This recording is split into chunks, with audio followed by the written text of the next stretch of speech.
সাল্লাল্লাহু আলাইহি সাল্লাম তিনি বলে গেছেন, কোরআন পড়বে যারা, কোরআন অনুযায়ী আমল করবে তারা, এই কোরআনওয়ালার আব্বা এবং আম্মার মাথায় কিয়ামতের দিন একটা নূরের টুপি, নূরের তাজ পরানো হবে। সুবহানাল্লাহ বলতে মন চায় না? এটা চারটিখানি ব্যাপার নয়, আল্লাহ নূর দেবেন, আল্লাহ একটা সুন্দর পোশাক পরতে হবে। পঞ্চায়েত থেকে ডেকে বলছে, ভাই পঞ্চায়েত থেকে মুখ্যমন্ত্রী তোর জন্য একটা পোশাক পাঠিয়েছে, একটা প্যান্ট আর একটা গেঞ্জি পাঠিয়েছে, বা তোমার জন্য একটা লুঙ্গি আর একটা পাঞ্জাবি পাঠিয়েছে, এটা আপনি হাতে নিয়ে চুমো খাবেন না? খাবেন না? উফ, মুখ্যমন্ত্রী আমাকে এত ভালোবাসে, একটা পোশাক দিয়েছে। আরে মুখ্যমন্ত্রী একটা পোশাক পেয়ে এত লাফাচ্ছেন, এত খুশি হচ্ছেন, আর আল্লাহ কিয়ামতের দিন এক শ্রেণীর ব্যক্তিদের মাথায় পোশাক পরতে দেবে। ওরা কারা জানেন? ওরা কোরআন যারা পড়ে তারা নয়, তারা তো জান্নাতি। কোরআন পড়নেওয়ালার বাবা এবং মা যারা, তারা বলুন সুবহানাল্লাহ। কোরআন হলো জিকির। প্রত্যেকটা দিনের শুরুতে যেন কোরআন দিয়ে দিন শুরু হয়, দিনের শেষটা হয় যেন কোরআন দিয়ে। ইনশাআল্লাহ বলেন তো ভাই? ওই মেয়েকে জীবনে বিয়ে করবেন না যে মেয়ের মধ্যে দিন নাই। মেয়ে দেখতে গিয়ে দাঁত দেখেন, ঠোঁট দেখেন, আর মেয়েটা সুন্দর সাদা কিনা দেখেন, মাধ্যমিক উচ্চ মাধ্যমিক পাশ করেছে কিনা দেখেন। কোনোদিন জানার তো আগে দরকার যে মেয়েটা দিনদার পরেশগার কিনা, মেয়েটা ওই নামাজ আছে কিনা, মেয়েটার মধ্যে চরিত্র আছে কিনা। বোরকা পরে আবার ওই বয়ফ্রেন্ড নিয়ে ঘুরে, এরকম মেয়ে আছে না? নাই? আরে বলছেন না কেন? তার মুখ কেউ দেখেনি, বোরকা পরে বয়ফ্রেন্ড নিয়ে সিনেমা যাচ্ছে, তো এ তো একদম পাকা ইবলিস। কি গো, বোরকা পরে বয়ফ্রেন্ড নিয়ে কেউ যদি সিনেমা যায়, তার চাইতে বড় শয়তানার পৃথিবীতে কেউ আছে? ও তো বোরকার অপমান করছে। খালি বোরকা পরলে পর্দা নয়, তার বাড়ির মধ্যে গিয়ে দেখবেন, এলাকায় খবর নেবেন, দিনদার পরেশগার নারী, কোরআনওয়ালা নারী আপনার জীবন পাল্টে দেবে। বলুন সুবহানাল্লাহ। নবী সাল্লাল্লাহু আলাইহি ওয়াসাল্লাম বলল, শোনো, কেউ যদি কোরআন শিক্ষা করার জন্য ঘর থেকে বার হয়ে যায়, কোরআন শেখার জন্যে, কোরআনের মক্তবের দিকে, কোরআনের ইলম অর্জন করার জন্য ঘর থেকে বার হয়, গর্তের সাপ, ইঁদুর, পুকুরের মাছ, আকাশের পাখি ওই রকম কোরআন প্রেমিকের জন্য দোয়া করতে থাকে। সুবহানাল্লাহ। আমি যদি কোরআন শেখার জন্য ঘর ছেড়ে দিই, কোরআন শেখার জন্য আল্লাহ রাস্তায় বার হই, কোরআন শেখার জন্য মসজিদে গিয়ে বসি, ওলামাদের কাছে সময় দিই, তাহলে আল্লাহর সমস্ত মাখলুক আমার জন্য দোয়া করবে। এর তাই যে বড় সৌভাগ্য কি হতে পারে? সকলে শিখবো বলে ইনশাআল্লাহ। কোরআনের প্রথম অর্থ বলেছি জিকির, দ্বিতীয় বলেছি জিকিরের আরেকটা অর্থ হলো উপদেশ। জিকিরের আরেকটা অর্থ কি? উপদেশ। এখন মানুষকে যে ওয়াজ করবে বা উপদেশ দেবে, এটা কোন কিতাব থেকে দিতে হবে এটা আপনাকে জানতে হবে। কোরআন, পারা নাম্বার 26, পৃষ্ঠা নাম্বার 19, আয়াত নাম্বার 28, লাইন নাম্বার 13, সূরা কফ, একদম শেষ আয়াত।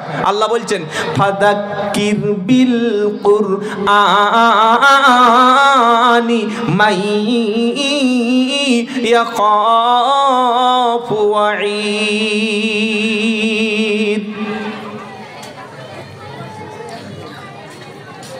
আল্লাহ বলছে, হাবিব শোনো, তুমি যখন উপদেশ দেবে, তুমি যখন মানুষের কাছে ওয়াজ করবে, তুমি যখন মানুষকে উপদেশ দেবে, কোরআন দ্বারা তুমি উপদেশ দান করো। যারা আল্লাহর দিকে ভয়ে আছে, তোমার কথা শুনে হয়তো তারা হেদায়েত পাবে। বলি সুবহানাল্লাহ। উপদেশ হবে কোরআন থেকে, ওয়াজ নসিহত কোরআন থেকে হবে। আজকের বাংলার জমিনে জলসা বেড়েছে না কমেছে? তাড়াতাড়ি বলুন। কত বেড়েছে জানেন? আরে অনেক। কি, একটা গ্রামে 14টা জলসা। সর্বনাশ। আরও যদি হাওড়ায় যান আর হুগলিতে যান, হাওড়া জেলার সবচাইতে জলসা হয়। 4-5টা লোক মিলে একটা জলসা। হাওড়ার লোক তো পয়সাওয়ালা প্রচুর। কি গো, প্রচুর জলসা। তো জলসা বেড়েছে, বক্তাও বেড়েছে, তাবারকও বেড়েছে, মাইক বেড়েছে, প্যান্ডেলের এই সুন্দর ডেকোরেটার্স এটাও বেড়েছে। কি বেড়েছে না বাড়েনি? সব বেড়েছে, কিন্তু হেদায়েত তো আগের মতো নেই। ফজরের সময় মসজিদে লোক নেই, বাপ মার ভাত দেওয়ার ছেলে নেই, মুখে দাড়ি রাখার মুসলমান নেই, আর স্বামীর খেদমত করার মহিলা পাওয়া যায় না। গ্রামে গ্রামে জলসাও বেড়েছে, বন্ধনও বেড়েছে। কি বেড়েছে না বেড়ে নাই? বন্ধনের একটা মানে ভালো জিনিস হচ্ছে নিজের বউকে বন্ধক দিয়ে টাকা নেওয়া, এর নাম হচ্ছে বন্ধন। কি বললাম? নিজের বউকে অফিসারের কাছে বন্ধক দিলাম, আমি টাকা নিলাম, এর নাম হচ্ছে বন্ধন। এটা বেড়েছে। তাহলে জলসা দিয়ে, ওয়াজ মাহফিল দিয়ে এটা বাড়ছে কেন? আমাদের সমস্যা কোন জায়গায়? সমস্যা 3 জায়গায়। এক, বক্তার মধ্যে খুলুসিয়াত নাই। আমার যেখানে 30 দেবে, 25 দেবে, 28 দেবে, আমি সেখানে যাব, তাহলে আমার কথা শুনে সব মানে ভালো হয়ে যাবে, তাই তো? আরে বলছেন না কেন? আমার যেখানে টাকা দেবে আমি তো সেই জায়গায় যাব। যদি আমাকে মুর্শিদাবাদে আজকে বলতো 40,000 টাকা দেবো, তা আমি কি দেবে আমি ঠিক জানি না, আল্লাহ ভালো জানে। তা আমি কি এই সামান্য কিছু চলে আসবো? আমি দেবো কোথায় গেলে 40 পাওয়া যাচ্ছে। পশ্চিমবঙ্গের মধ্যে 90টা বক্তা এমন আছে, 100-র মধ্যে 90টা এই টাকা ছাড়া যাব না, নেমে টাকা থুতু দিয়ে গুনে নেয়। একটা 500 টাকা কম হলে গাড়িতে ওঠে না। এরকম বক্তা আমার কাছে অন্তত 50 পিস নাম্বার আছে আর নাম আছে, লাগলে বলবেন। সম্ভবত লাগবে, হ্যাঁ, কি হেদায়েত হবে? কেন আমরা বক্তা খুঁজবো? মাদ্রাসার সাইকুল হাদিসের কাছ থেকে আমরা কথা শুনতে পারি না? কোরআন কি শোনাচ্ছে? ফাযাক্কির বিল কুরআনি মাই ইয়াখাফু ওয়াঈদ। নবী আপনি কোরআন দ্বারা উপদেশ দিন, যারা ভয় করে আপনাকে তাদেরকে কোরআন দ্বারা উপদেশ দিন। জোরে বলুন সুবহানাল্লাহ। জিকিরের একটা নাম কি বলেছি? উপদেশ দেওয়া। প্রত্যেকটা নবী বক্তব্য করতেন। নবীরা যখন কথা বলতেন কি দিয়ে কথা বলতেন? আমার নবী যখন জাতির সামনে বক্তব্য করতেন, আল্লাহ পাক বলছে হাবিব তুমি শোনো, ওয়ালাউ তাকাওয়ালা আলাইনা বাদাল আকাবিল লা খাযনা মিনহু বিল ইয়ামিন সুম্মা লাকাতানা মিনহুল ওয়াতিন। 29 পারা সূরা হাক্কাব 45 নম্বর, 46, 47, 48 নম্বর আয়াতে আমার আল্লাহ পাক বলছে আমার নবী যদি নিজের থেকে মন গড়া বানোয়াট কথা কোরআনের মধ্যে চালিয়ে দিত, আমি আল্লাহ নবীর ডান হাতকে চেপে ধরতাম, নবীর কণ্ঠশিরাকে টেনে ছিঁড়ে ফেলে দিতাম। আমার হাত থেকে আমার নবীকে তোমরা কখনো কেউ বাঁচাতে পারতে না। একবার জোরে সুবহানাল্লাহ বলুন দেখি। চারটিখানি ব্যাপার। আমার নবীকে বলছে তুমি নিজের কথা কোরআনের মধ্যে চালিয়ে দিও না, আর তুমি যখন বক্তব্য করবে কোরআন দ্বারাই উপদেশ দাও। কি গো, আজকের ওলামারা যারা হাক্কানি ওলামা কোরআন দ্বারাই মানুষকে বোঝায়, কিন্তু যারা ভণ্ড, যারা কোরআন পড়েনি, পশ্চিমবাংলার অন্তত 20টা পীর সাহেব আছে, আমি নাম ধরে বলতে পারি কিন্তু বলবো না। এই 20 থেকে 22টা পীর সাহেব আমি যে জলসায় যাই নাম শুনে তারা আর আসে না। কে আছে? আব্দুল্লাহ জুবায়ের, জলসা বাদ দিয়ে দাও। আমাকে ফোন করে বলছে অমুক পীর সাহেব আসবে না। কেন আসবে না? বলে না আব্দুল্লাহ জুবায়ের আমাদের বিরুদ্ধে কথা বলে। আমি বললাম ভাই আমি হাক্কানি পীরের পক্ষে আছি, ছিলাম এবং ভবিষ্যতে থাকবো। আমি নামার পরে তুমি উঠে বলবে যে যারা মসজিদে কোরআন শেখাতে আসে তাদেরকে ঝাঁটিয়ে বিদায় করে দাও, মসজিদে শোয়া যাবে না, মসজিদে কোরআন শেখানো যাবে না। তো এইটা তুমি বলবে আর আমি প্রতিবাদ করবো না? কি শুনছেন আপনারা? আমি নামার পরে তুমি জেরক্স করা তাবিজ, পেশাব করে না, পায়খানা করে না, পানি নেয় না, অজু গোসল জানে না, মদ খায়, তার তাবিজ দিয়ে দেবে, মেয়েদের দিয়ে পা টিপিয়ে নেবে, মেয়েদের মাথায় ফু দিয়ে দেবে, বাচ্চা দুধ হয় না তুমি তার মানে লজ্জাস্থানে ফুঁক দিয়ে দেবে। আমি এটাকে প্রতিবাদ করব না? এই ভয়ে অন্তত 20টা পীর সাহেব আছে যারা আমার সঙ্গে বক্তব্য করে না, বলে ও আসলে আমি যাব না। আরে ভাই সাহস আছে আয়, আমি ভুলটা তুই প্রমাণ করে দে না, তুই পালিয়ে বেড়াচ্ছিস কেন? মনে রাখবেন আমি প্রথমে শুনিয়ে দিয়েছি কোরআন হলো জিকির, দ্বিতীয় জিকিরের আরেকটা অর্থ হলো কি? উপদেশ। আপনি যখন কাউকে নসিহত করবেন, উপদেশ দেবেন, কোনো আজেবাজে কথা বলবেন না, আল্লাহর কোরআন থেকে বলবেন, ইনশাআল্লাহ হেদায়েত হবে। বলি সুবহানাল্লাহ। শুনছেন আপনারা? এবার বলে হুজুর একটা প্রমাণ দেন। আমাদের নবীর অনেক দিন আগে একজন জ্ঞানী ব্যক্তি ছিলেন, নাম হচ্ছে লুকমান হাকিম। কি নাম বললাম? লুকমান। উনি নবী নন, রসুল নন, পীর নন, পয়গম্বর নন, ওলি নন, একজন মুত্তাকি। তিনি কালো ছিলেন, বেটে ছিলেন, তার সমাজে পরিচিত ছিল না, তার পেশা তিনি ছিলেন একজন রাখাল, ওই মোষ চড়াতেন, ছাগল দুম্বা উট ভেড়া চড়াতেন। কিন্তু তার পরেশগারি, তার তাকওয়াটা এত বেশি ছিল, আল্লাহওয়ালা এত বেশি ছিলেন, আল্লাহ তার কথাটাকে মানে তিনি কথা বলেছিলেন যখন তার ছেলেকে ডেকে কয়েকটা নসিহত করেছিলেন। আমরা আমাদের ছেলেদের বলি না, এই বাবা তুমি মাসের শেষে এত কম টাকা ইনকাম করছো, এই টাকা সংসার চলবে? বলি। আর কি বলি? বাবা তুমি স্কুলে ঠিক মতো যাও, এরকম করো না। আর কি বলি? বাবা তুমি ওই শুনেছি ওদের সঙ্গে এরকম বন্ধুদের সঙ্গে ঘুরো। মানে আমরা বাপ বেটার ছেলে কথা বলি, বলি না? বলি না? কিন্তু একজন সাধারণ মানুষ লুকমান হাকিম, তিনি তার ছেলের সঙ্গে কথা বলেছিলেন ঘরটা গোপনে, ঘরের মধ্যে, কিন্তু আল্লাহ পাক তিনি তো সব জানেন এবং সব শোনেন। ওই যে কথাটা বাপ বেটা হলো, কি কথা হলো এটা তো আমাদের জানার কথা ছিল না যদি কোরআনে না আসতো। কি গো শুনছেন আপনারা? বাপ বেটা কথা বলেছে, লুকমান তার ছেলে কি কথা দুজনে বলেছে এটা আমাদের জানার কোনো সুযোগ ছিল না যদি কোরআনে সূরা লুকমান না আসতো। তো বাপ কথা বলছে, ছেলেকে উপদেশ দিচ্ছেন, আর কথাটা আল্লাহর এত ভালো লেগে গেল, ঘরের মধ্যে কথা হয়েছে, আল্লাহ বললে আমি নবীকে জানিয়ে দিলাম, কোরআনে দিয়ে দিলাম। বলুন সুবহানাল্লাহ। দেখেন উপদেশ কিভাবে দিতে হয়। আমি বলেছি কোরআনের আরেকটা নাম হলো উপদেশ, কোরআন দ্বারা উপদেশ দাও। লুকমান বলছে, কি বলছে?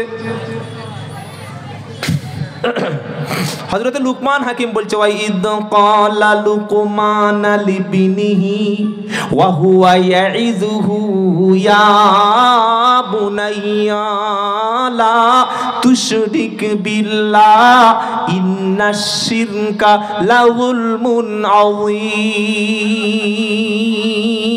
বলে এটা কোথায় পাবো?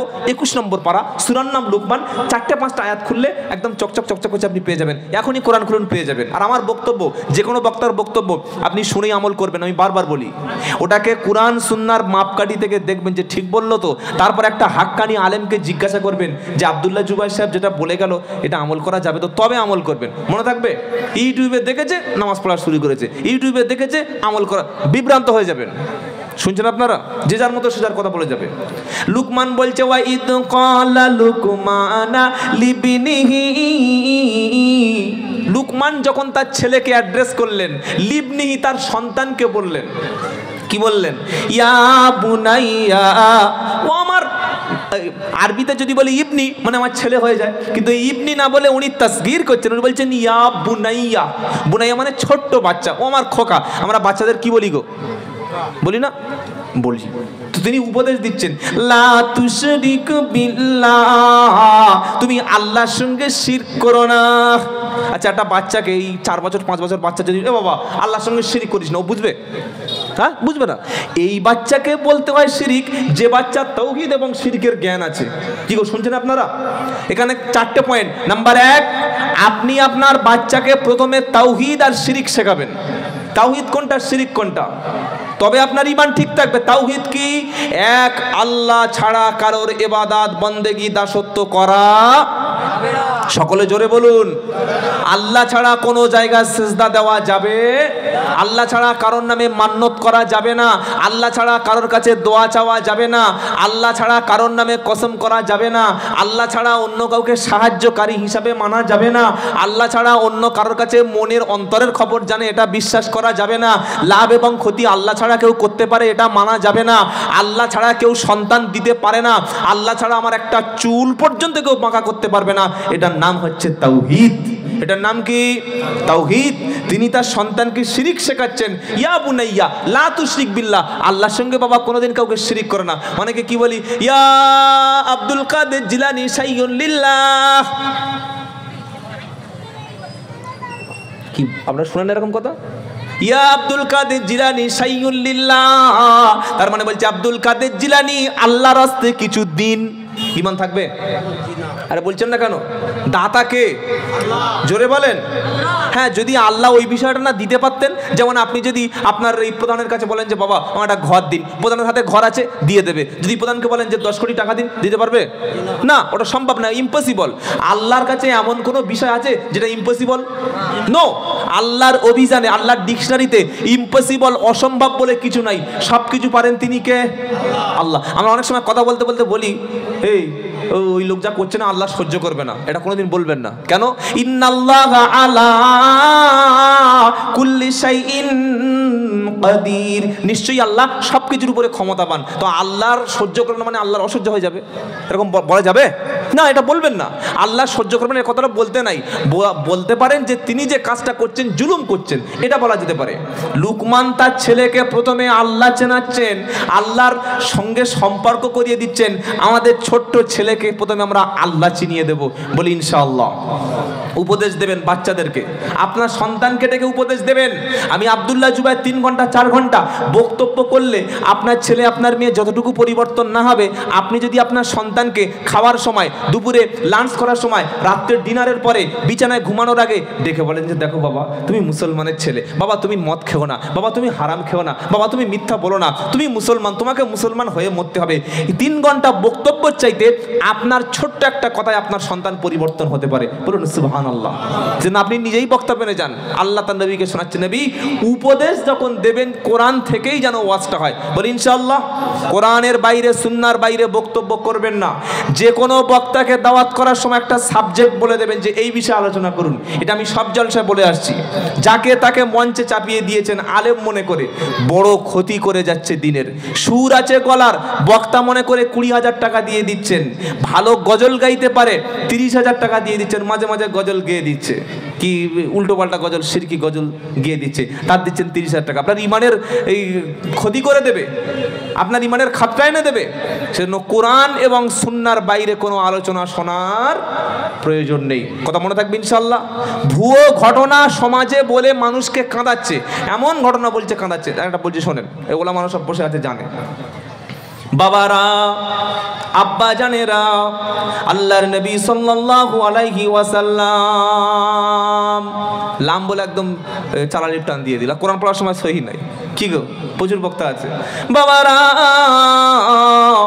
আল্লাহর নবী সাল্লাল্লাহু আলাইহি ওয়াসাল্লাম বদরের জমিনে জিহাদ করার পরে পরবর্তী জিহাদের নাম ছিল ওহদ। ওহদের ময়দানে শত্রুদের সামনে আল্লাহর নবী সাল্লাল্লাহু আলাইহি ওয়াসাল্লাম তার দন্দন মোবারকে শত্রুর পক্ষ থেকে একটা তীর এসে নবীজি সাল্লাল্লাহু আলাইহি ওয়াসাল্লামের দাঁতে দন্দন মোবারকে লেগে গেল।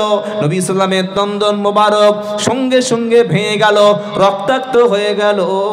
এই খবরটা শোনার পরে সাথে সাথে ওয়াইস করুনি রহমাতুল্লাহ আলাইহি বাবা রাসূলের কষ্টটা শুনে সাথে সাথে তিনি উপরের দাঁতটা ভেঙে ফেললেন। জোরে বলুন।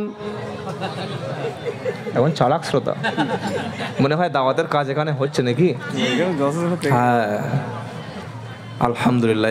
এটা আমাদের 24 পরগনা হলে এতক্ষণ সুবহানাল্লাহ জোরে বলা হতো। উনি যখন ভাবলেন উপরের দাঁতটা ভাঙার পরে তিনি মনে মনে ভাবলেন উপরের দাঁত না হয়ে হয়তো নিচের দাঁত হতে পারে, নিচের দাঁতটাও তিনি সাথে সাথে ভেঙে ফেললেন। এটা ভাঙার পরে তিনি ভাবছেন, না না না, যদি নবীর পাশের দাঁতটা ভাঙে থাকে আমি তাহলে সেই দাঁত কি করে মুখে নিয়ে থাকবো। আরেকটা দাঁত ভাঙলেন, আবার মনে করলেন না ওই দাঁতটা মনে হয় নবীর ভেঙে গেছে। এই মনে করে করে 32টা দাঁত তিনি ভেঙে ফেললেন। মাল ঠিক ধরেছে, সুবহানাল্লাহ। দাঁত ভাঙছে, সুবহানাল্লাহ। এই জলসা, 32টা দাঁত ভাঙলেন।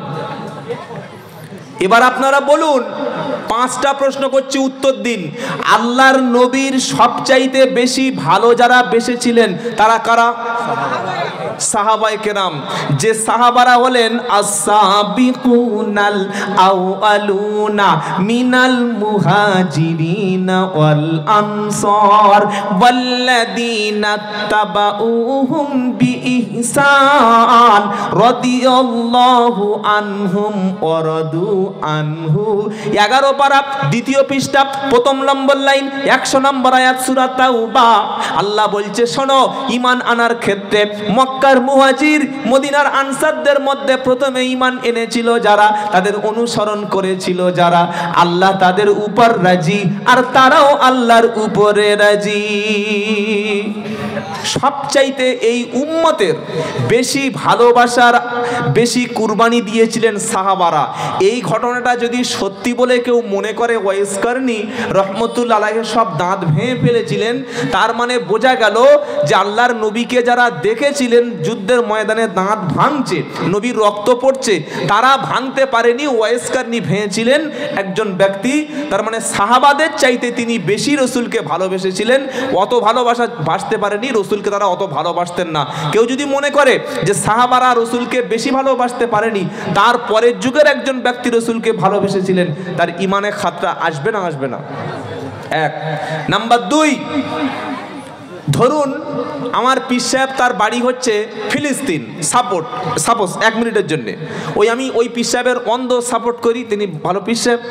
এখন ফিলিস্তিনের উপরে ইসরায়েল বোম্বিং করছে, তো আমি শুনতে পেলাম আমার পীর সাহেব একটা ওই ইসরায়েলের গুলিতে তিনি নিহত হয়ে গেছেন। আমি ফট করে বাজার থেকে একটা বন্দুক নিয়ে ঘাট করে নিজের দিকে গুলি মেরে আমিও মারা গেলাম। তাহলে আমার পীর সাহেব ইহুদিদের বিরুদ্ধে লড়াই করে তিনি জান্নাতে চলে গেছেন, আর বন্দুক নিয়ে আমি আমার শরীরে মেরে আমিও পীর সাহেবের সাথে জান্নাতে যাব, তাই না ভাই?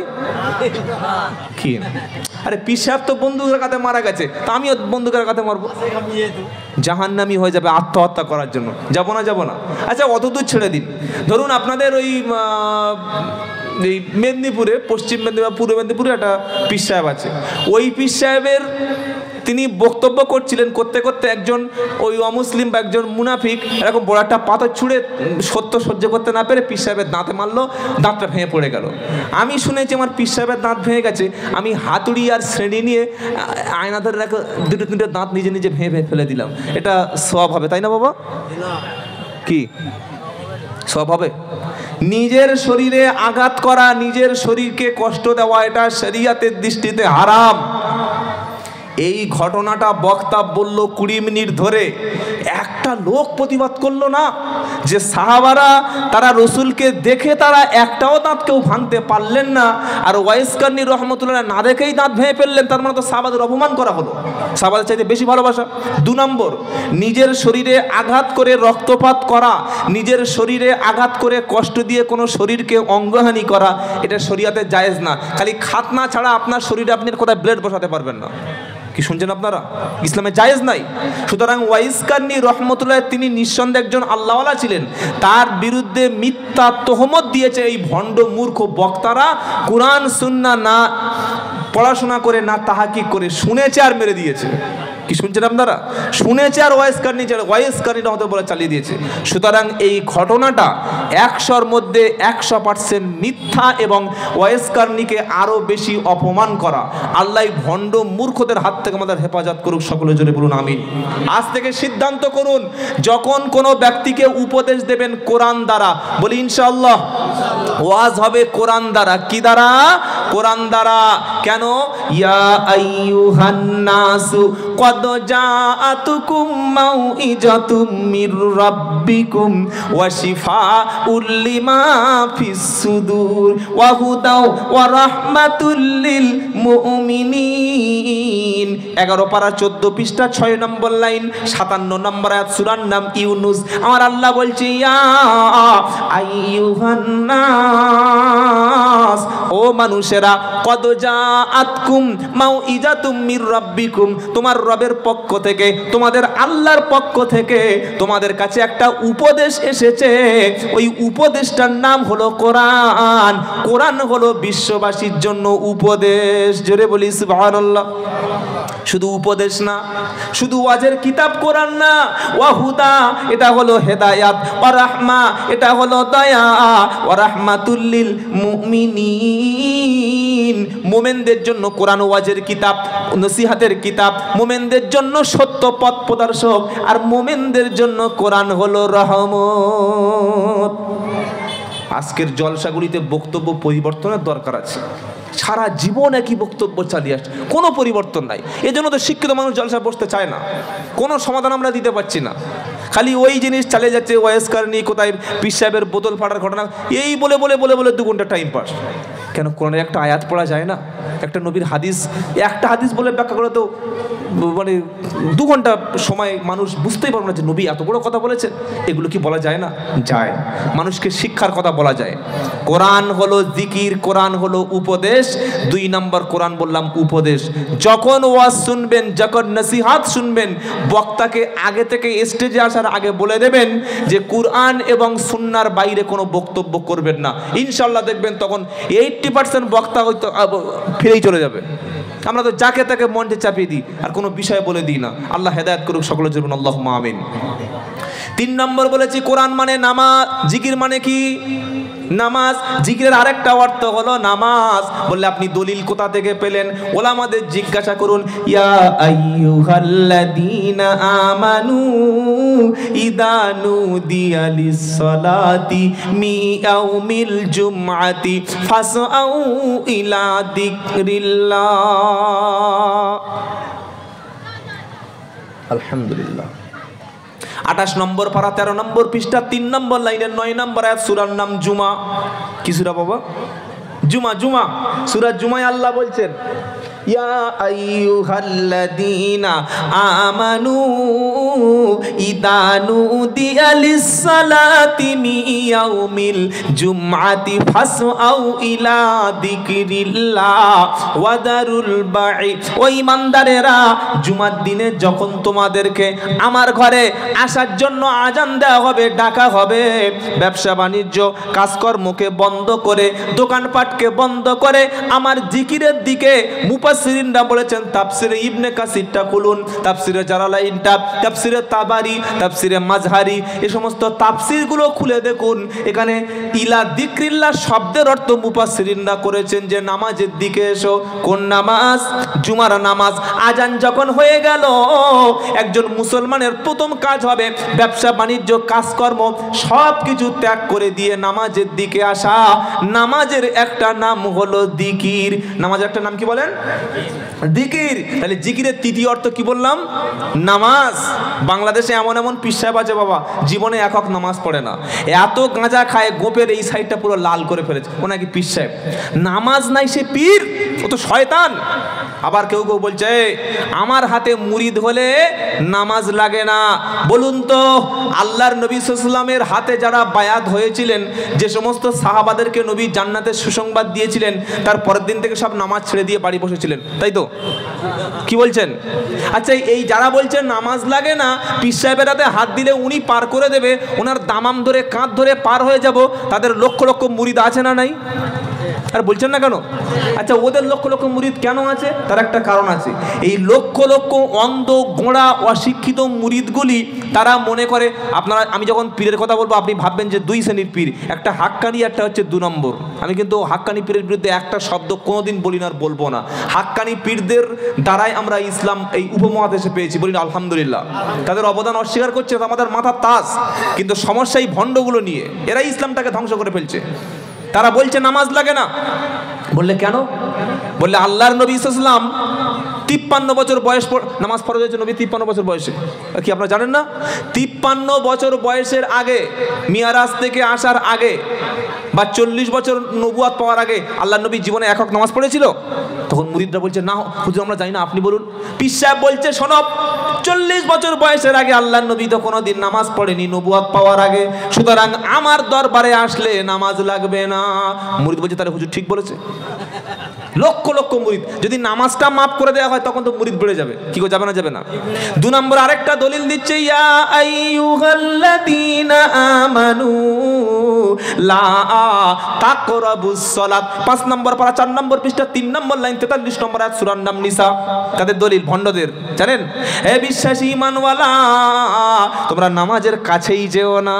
আপনি কোরআনটা খুলুন, এই সেম যে শব্দটা বললাম একই শব্দ লেখা আছে। ও বিশ্বাসী ঈমানদারেরা, নামাজ পড়ো না, দূরের কথা নামাজের কাছেই যাবে না। বলুন তো, এটা যদি একটা জেনারেল শিক্ষিত একটা সাধারণ ব্যক্তি মুসলমানের হাতে বলি, এই দেখো কোরআন শরীফের সূরা নিসার 43 নম্বর আয়াতে আল্লাহ বলছে নামাজের কাছে যাবে না, তো মানুষের নামাজ পড়তে যাবে?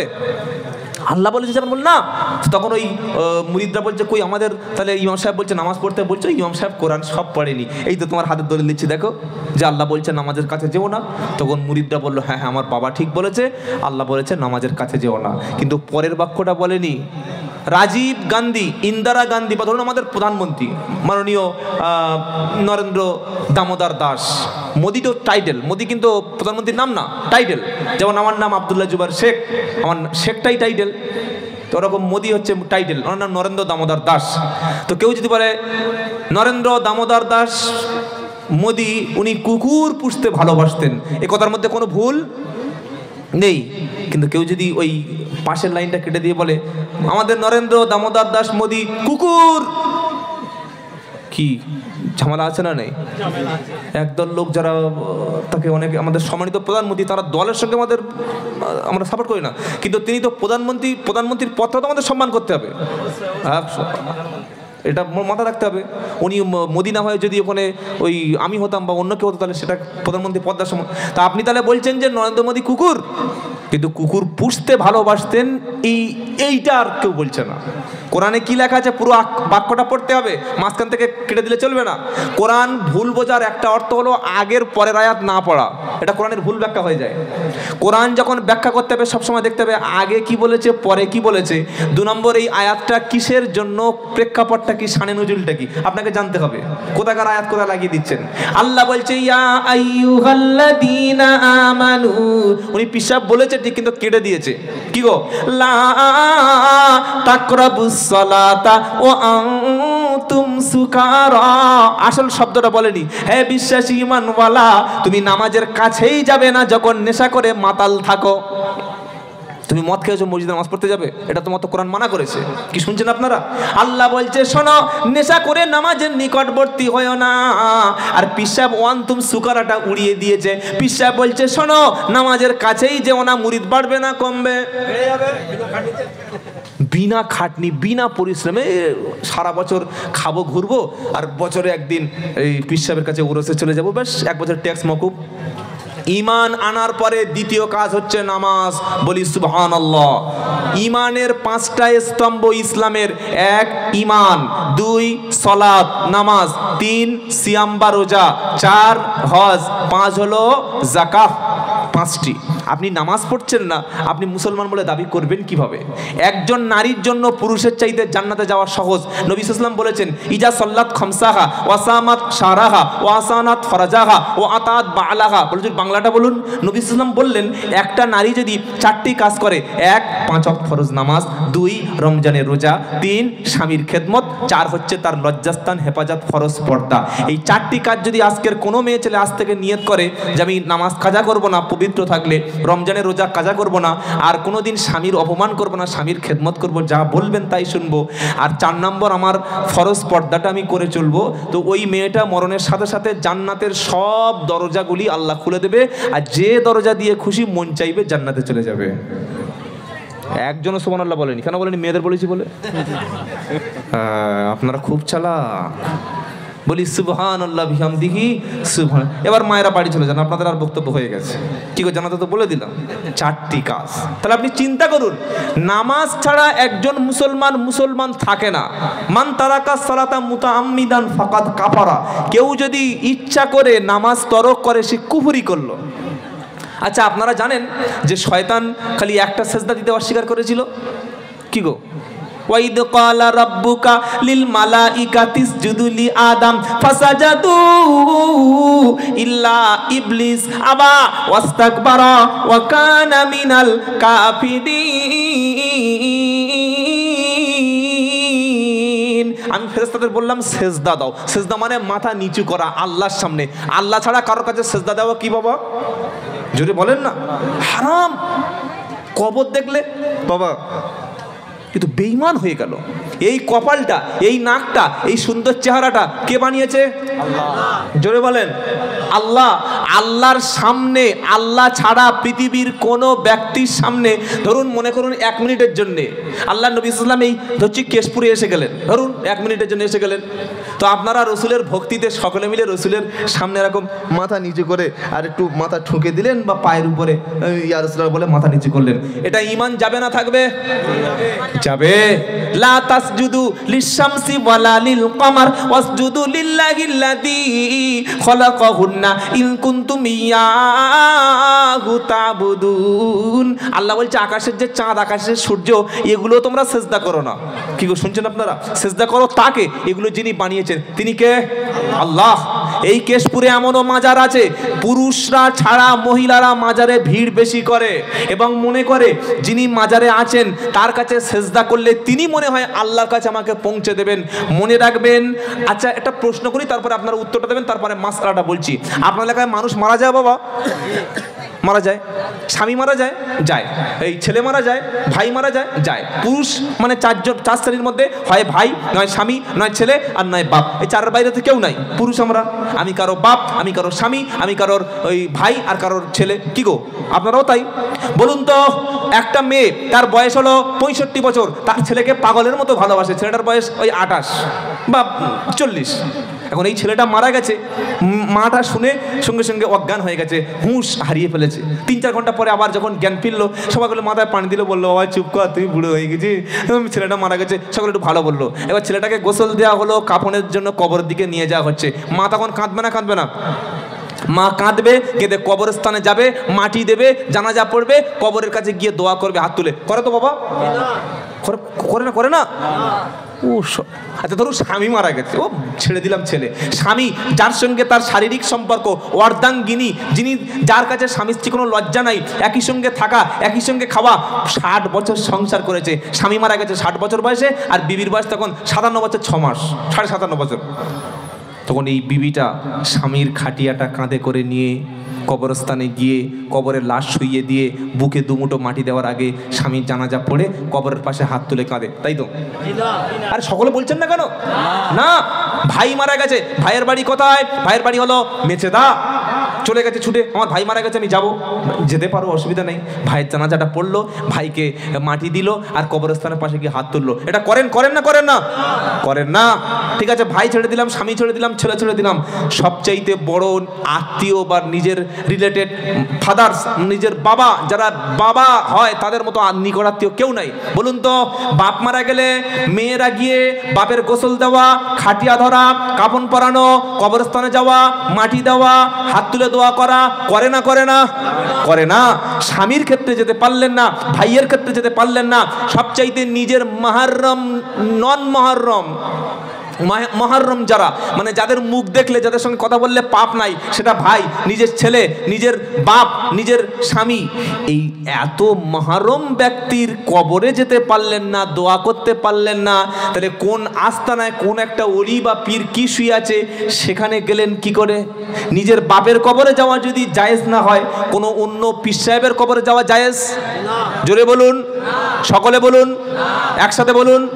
এটা যখন না বলে দিলেন, আপনার বাড়ির বিবিটা বা আমার মা যারা এসছেন, আপনি নিজেকে প্রশ্ন করুন যে আমার বাপের কবরে যাওয়ার জন্য ইসলাম অনুমতি দেয়নি, আমার ভাইয়ের কবরে যাওয়ার জন্য ইসলাম অনুমতি দেয়নি, আমার ছেলের কবরে যাওয়ার জন্য অনুমতি দেয়নি, তাহলে আমাকে আজমিরে যাওয়ার অনুমতিটা কোন পীর সাহেব দিল? কি শুনছেন আপনারা? পাথর চাপড়ি যাওয়ার অনুমতিটা কোন পীর সাহেব দিল? কি গো, মাজারের আস্তানায় যাওয়ার অনুমতিটা কোন পীর সাহেব দিল? লাআনা রাসূলুল্লাহ সাল্লাল্লাহু আলাইহি ওয়াসাল্লাম যাওয়ারাতিল কুবুর। আল্লাহর নবী বললেন ওই নারীর উপর বদদোয়া, অভিসম্পদ গজব। কোন নারী? যে নারী কবর জিয়ারত করে, কবরের উপরে ওই আলো জ্বালায়, ওদের উপরে রাসূলের লানত বদদোয়া রয়েছে। যত মা এসছেন তওবা করুন, জীবনে কোনোদিন কোনো কবরস্থানে, কোনো আস্তানায়, কোনো বাবার কাছে যাব না। যাওয়া মানেই আপনি আল্লাহর সঙ্গে নাফরমানি করলেন। এবার প্রশ্ন হলো যে ওই আজমির শরীফে যাওয়া যাবে কি না? শুনুন খুব ভালো করে। মুসলমানরা নামাজও পড়ে, আবার কবরকে মনে করে উনি ক্ষমতাওয়ালা। আচ্ছা, এই ভারতবর্ষের জমিনে সবচাইতে যাকে বড় অলি বলে মানি আমাদের অনেকের কাছে, খাজা মহিউদ্দিন চিশতি রহমতুল্লাহ। ঠিক বলছি না ভুল বলছি? খাজা মহিউদ্দিন চিশতি রহমতুল্লাহর কাছে যদি কেউ 7 বার যায়, একটা হজের সওয়াব পাওয়া যায়। সকলে জোরে বলুন সুবহানাল্লাহ।